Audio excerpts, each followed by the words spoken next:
হেরে গেলাম আবারও, ধোকা দিয়ে চলে গেল, নিজেকে অযোগ্য মনে হচ্ছে দাদা, পারলাম না দাদা, পারলাম।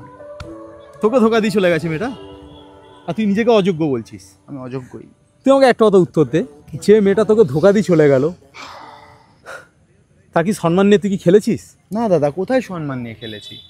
এটাই তো না, আমরা যত ছেলে আছি না, মেয়েরা আমাদেরকে যখন ডিচ করে তারপরে না তাদেরকে আমরা সম্মানটাকে ধরে রাখি, সমাজে গিয়ে না তার সম্মান নিয়ে না আমরা ছেলে খেলা করি না। তাহলে আমরা অযোগ্য না? আমরা ছেলেরা অযোগ্য না?